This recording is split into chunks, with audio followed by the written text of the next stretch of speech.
টক ঝাল মিষ্টি মজাদার কুরকুরেটা খেলে মন প্রাণ একেবারে ভরে যাবে। নমস্কার বন্ধুরা, পৃথা কিচেন উইথ ভিলেজ ফুডে আপনাদের সবাইকে স্বাগত। এই মেঘ বৃষ্টির দিনে আজকে বানাবো মজাদার কুরকুরে। আমি কুরকুরেটা কিভাবে বানাচ্ছি চলুন দেখে নেওয়া যাক। কুরকুরে বানানোর জন্য আমি বেঁচে যাওয়া 1 বাটি ভাত নিয়েছি। মশলার জন্য নিয়েছি 2টো মিডিয়াম সাইজের পেঁয়াজ, ছোট করে কুচিয়ে নিয়েছি, রসুন কয়েক টুকরো আর আদা।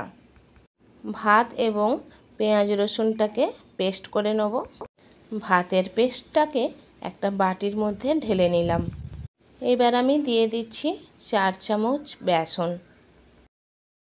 এইবার দিয়ে দিলাম পরিমাণ মতো লবণ, সামান্য হলুদের গুঁড়ো, সামান্য লঙ্কার গুঁড়ো, সামান্য চিনি আর দিয়ে দিচ্ছি পেঁয়াজ রসুন আর আদার পেস্টটা, 2 চামচ টমেটোর পিউরি, সামান্য বেকিং সোডা আর দিয়ে দিচ্ছি একটা ম্যাগি মশলার প্যাকেট। টমেটো আর ম্যাগি মশলার প্যাকেটটা দিলে কিন্তু টেস্টটা দারুণ আসে। সব উপকরণগুলোকে সুন্দর করে মিশিয়ে নেব। মেঘ বৃষ্টির দিনে এমন সুন্দর বাড়িতে কুরকুরে বানালে বাড়ির সবাই খেয়ে তো প্রশংসা করবেই। আমার রেসিপিটা যদি ভালো লেগে থাকে বন্ধুরা অবশ্যই লাইক করবেন, প্রচুর শেয়ার করবেন। কুরকুরের ব্যাটারটা ঠিক এই রকম শক্ত শক্ত হবে। 10 মিনিট ঢাকনা দিয়ে রেস্টে রাখব। 10 মিনিট পর ফিরে এসেছি। কুরকুরেটা ভেজে নেওয়ার জন্য কড়াইয়ের মধ্যে সাদা তেল দিয়ে দিলাম। সাদা তেলটাকে আমি হালকা গরম করে নেব। দেখুন বন্ধুরা, আমি একটা বড়ি দেওয়ার চং নিয়েছি আর একটা সয়াবিনের প্যাকেট নিয়েছি।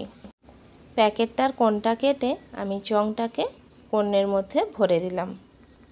এখানে শুধুমাত্র চিকটা যদি কেটে নেওয়া যায় তাহলেও কিন্তু সুন্দর কুরকুরে বানানো যাবে। দেখুন বন্ধুরা, চংটা ভরা হয়ে গেছে। এবার কুরকুরের পেস্টটাকে হাতে নিয়ে চিকের মধ্যে ভরে দিচ্ছি। যেখানটায় চংটা দেওয়া আছে ওই কোণে করেই আমি ভরে নিয়েছি। বেশ ভালো করে হাত দিয়ে চেপে নেব। তেলের মধ্যে আমি লম্বা করে কুরকুরেটা দিয়ে দিচ্ছি আর একটা কাঠি দিয়ে লম্বাটাকে কেটে নিচ্ছি, তাহলে একটা সুন্দর শেপ হয়ে যাবে। দেখুন বন্ধুরা, কত সুন্দর কুরকুরেগুলো হচ্ছে না? এইভাবে কুরকুরেগুলো আমি কয়েকটা দিয়ে দিলাম। এবার সুন্দর করে উল্টে পাল্টে ভেজে নেব। হালকা আঁচে কুরকুরেগুলোকে সুন্দর করে ভেজে নিতে হবে। দেখুন বন্ধুরা, লাল লাল করে ভাজা হয়ে গেছে। এবার আমি কুরকুরেগুলোকে একটা প্লেটের মধ্যে তুলে নেব। একইভাবে সমস্ত কুরকুরেগুলো ভেজে তুলে নিচ্ছি। কুরকুরের রেসিপি কেমন লাগলো অবশ্যই কমেন্ট করে কমেন্ট বক্সে জানাতে ভুলবেন না বন্ধুরা। সব কুরকুরেগুলো ভাজা হয়ে গেছে। কুরকুরের মধ্যে কয়েকটা মশলা মেখে নেব, তবেই সুন্দর লাগবে খেতে। দিয়ে দিচ্ছি সামান্য বিট লবণ, 1/2 চামচ চাট মশলা, সামান্য লঙ্কার গুঁড়ো। এবার হাত দিয়ে সুন্দর করে মেখে নেব।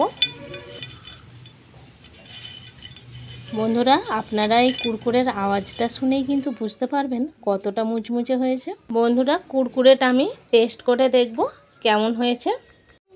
একটা তুলে নিচ্ছি আমি। দেখুন, একটা বাঁকা ডিজাইনের আমি তুলে নিয়েছি।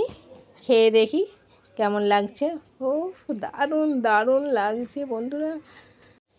ও অসম্ভব সুন্দর হয়েছে বন্ধুরা, অসম্ভব সুন্দর। দেখা হচ্ছে বন্ধুরা পরের ভিডিওতে নতুন রেসিপি নিয়ে। আজকের মতো নমস্কার।